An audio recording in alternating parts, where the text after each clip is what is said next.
Hey, what's up guys, TotallyDubbed here, and today I'm doing a video review on the ViewSonic XG2402.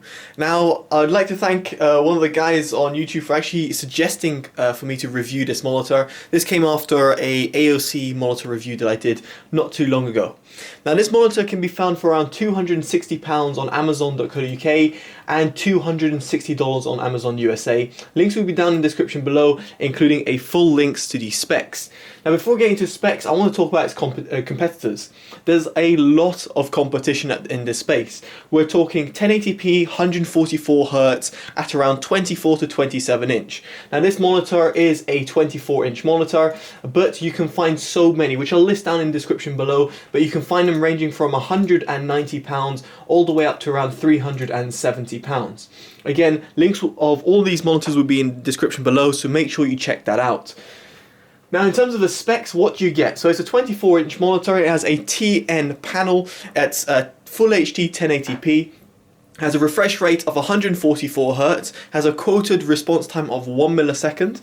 In terms of inputs, you've got two USB 3.0 inputs for you're connecting up your flash drive or your mouse or keyboard, whatever you want to do. You've got a 3.5mm jack output for your headphones. You've got two HDMI 1.4 ports and one display port as well. You've got two internal 2-watt speakers. Now, these speakers are decent for Windows notifications, and they weren't too bad for music either, so yeah, bear that in mind. Other than that, make sure you check in the description below. So for example, you got VESA 100x100 if you want to change its stand. Speaking of its stand, the monitor has a full adjustment. You've got height adjustment, tilt adjustment, and full pivot adjustment where you can go 180 degrees. Very useful, and the stand is very sturdy, so it doesn't shake when you are raging or whatever you might be doing.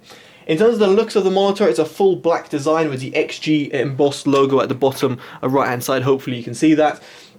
The bezels, unfortunately, it's not a bezel-less design, unlike the AOC monitor I recently reviewed, but the bezels aren't too distracting or too chunky to take away from the monitor. I just would have liked a bezel-less design. It would have make it look a little bit more modern and a little nicer to look at. Now, at the back of the monitor, you might not be able to, well, you won't be able to see this, but it's got the Rampage X. Now, the Rampage X can be turned off or on through the OSD. The Rampage X essentially is just lights, which are at the back. It's not RGB lights, unfortunately, it's just red solid lights at the back. It looks nice, but in all honesty, it doesn't add anything to the monitor, doesn't add any sort of backlights. So you can see I've got a lamp at the back. Doesn't add sort of actually any sort of backlight. It's more just for the looks, which you're never going to see if you're on a normal desk, unless you take it to a LAN party of sorts. Anyway, build quality wise, design wise, it's fine. Let's talk about its panel quality. Now, my previous complaints in the past of the AOC or BenQ monitors that were relatively cheap, well, I'll say relatively cheap, under £300, 144Hz with a TN panel, was purely that their color reproduction wasn't accurate and they had a washed out tone. When I powered on this monitor, straight away I was like, oh, that's disgusting to my eyes. The monitor does not have a good color reproduction. It's literally just almost the same thing that I've noticed before. The color reproduction is off. I wouldn't say it's accurate. In terms of its contrast ratio, it's pretty poor, to say the least. As I noticed on the AOC monitor, which probably is using the same panel, or both of these are using the same panel manufacturer, it was around, I think, around 400 to 1, which is really poor for a monitor of these days. In this example, for example, you should see the Statue of Liberty really shining out from the sky. If I just reduce my EV so you get a bit better accurate production. So there we go. You should see the Statue of Liberty really popping out of the image. Instead, it's kind of blurred into one and just doesn't look anything that special. In this scene, you should be seeing dark blues, a completely black ship over here with some nice whites at the by the fireworks. Unfortunately, again, it's a little bit overblown out. The whites are kind of like creamish. The dark blues over here are light blue, and the boat over here is borderline grey.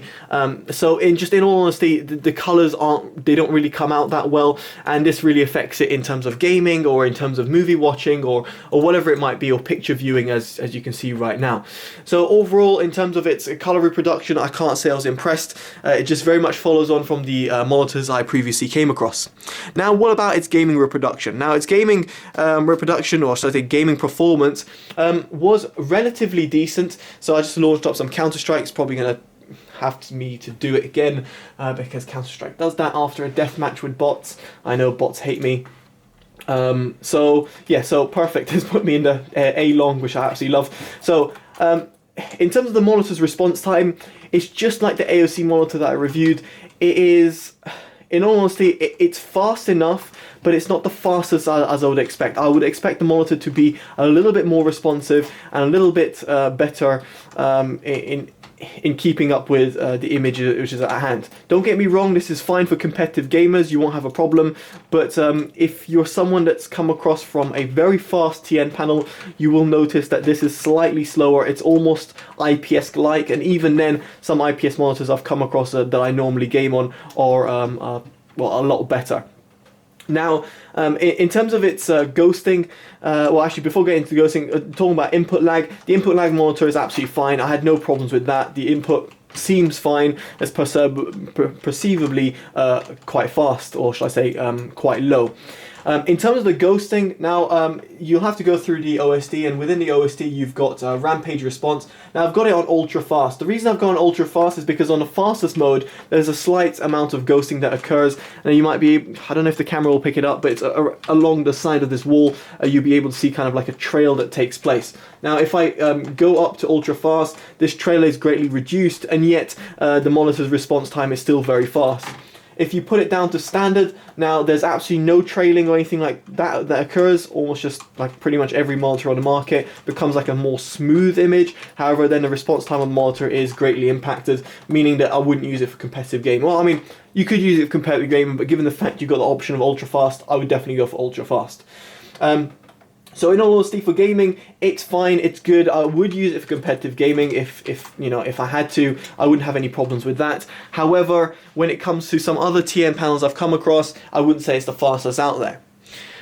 Now, before I end this review, I just want to quickly talk about the OSD. Now, it's a complaint that I've had previously with ViewSonic monitors.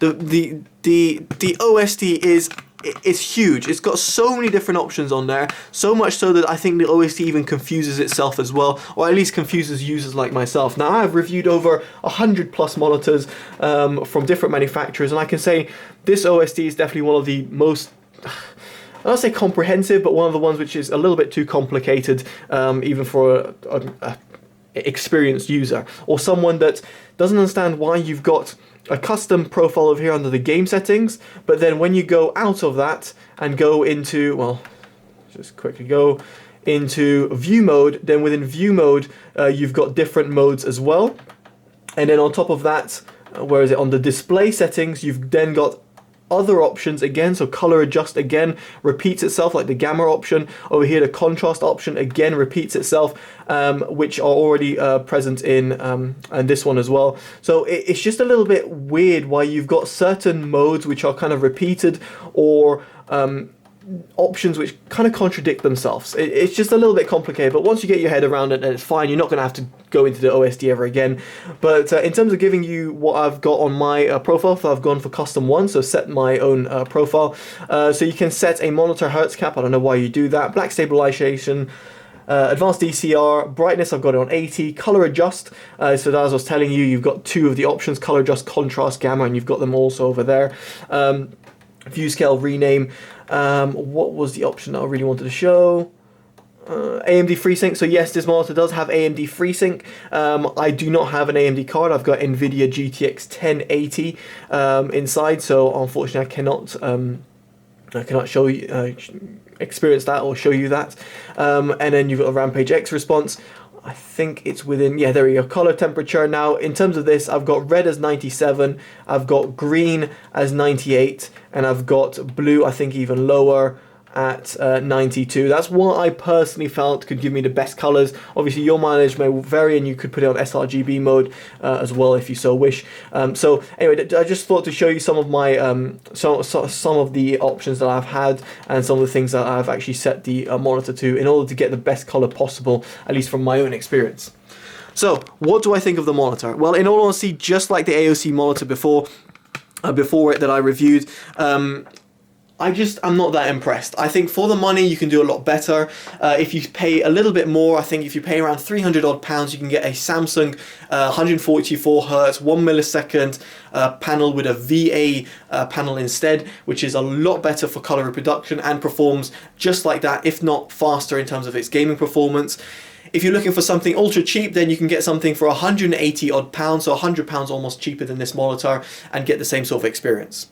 So I can't really see myself recommending it. There are other options out there. Make sure you check in the link in the description below. Alright guys, I've been Totally Dubbed. Take care and bye bye.